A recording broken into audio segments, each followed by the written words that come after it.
Welcome to paradise. What? Not the type of paradise you were hoping for? Well, this is the type of paradise we're getting from social media. We have access to unlimited friends with a simple tap of a button. Yet for some reason, it doesn't feel like it. Social media's original goal was to connect people. Yet a lot of people feel that it makes them more lonely. And according to the Royal Society for Public Health, every single social media contributes a net negative toward our mental health, with the exception, of course, of YouTube. So good job with that one today. But if social media makes us feel so bad, why are there still people who advocate for its use? The short answer is that using social media could be useful if you use it as a tool. For the long answer, we have to go back thousands of years to the societies that first used division of labor. A great example of this is ancient Egypt when they were building the pyramids. They divided up the labor to achieve greater results. For example, the farmer would farm, the baker would bake, and even the people working on the pyramids would do specific things. Some people would harvest the stones, some people would transport the stones, and others would place the stones onto the pyramid. This allowed human society to become extremely efficient, but it came with its risks because a trend started to appear where businesses would look for things people still did for themselves and then take it away from them and make it so they can't do it for themselves anymore, and then they would sell it back to them for a profit. This may sound like an absurd claim, which is why I'm about to show you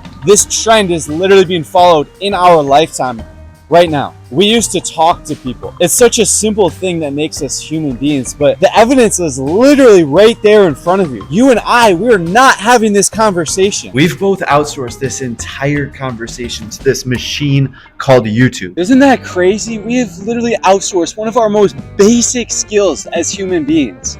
We didn't even realize it until just now. One reason why this is happening is because people are spending more time indoors in their private homes, secluded from the rest of the world. Another reason is that friends and family move away. They move across the country, and that forces us to communicate with them through machines like social media and our phones. In cities, it's the norm not to talk to each other because we're no longer dependent. Because of our money system, we're not dependent on specific people for specific needs. If one grocery store is going out of business, well, then we just go to the other grocery store and pay someone else to do it for us. Before, we rely on one farmer, one local person for our food. And if our relationship with that person was bad, well, then that's not good for us. But now, because money, if one farmer is having struggles, well, we just go to the next one and pay him the same amount of money, and we get our food anyways. There is no need for communicating with other people other than simple pleasantries like, hello, have a good day. There's a bunch of other examples of this trend being followed in our lifetime. I recommend this book if you're interested in that kind of stuff. I permanently deleted all of my social media accounts because I figured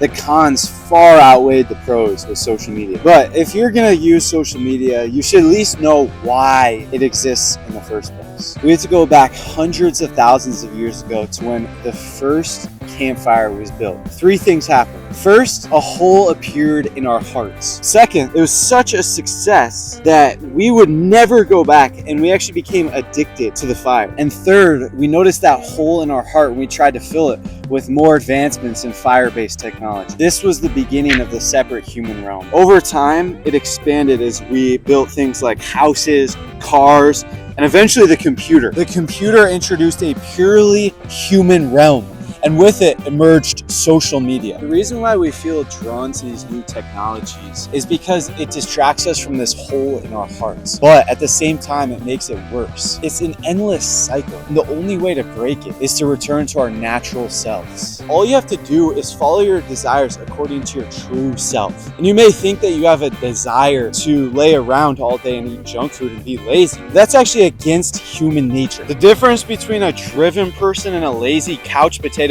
is the same as the difference between a wolf and a fat dog. Wolves act according to their true nature, but fat dogs were domesticated and conditioned by their human owners. Modern humans are very similar to a fat dog because we grew up in a society that is extremely efficient at sculpting human beings down into extremely unambitious and lazy individuals. But lucky for us, we can return to our natural selves by following our true desires. And our true desires come from our heart and not that hole in our hearts. For example, a few years ago, I used to use social media and I would have all these fake desires, like scrolling all day in my bed. And eventually I started following my true desires. Like I started to work out. And then over time, as I started taking more and more action, I was able to evolve and return to my natural self.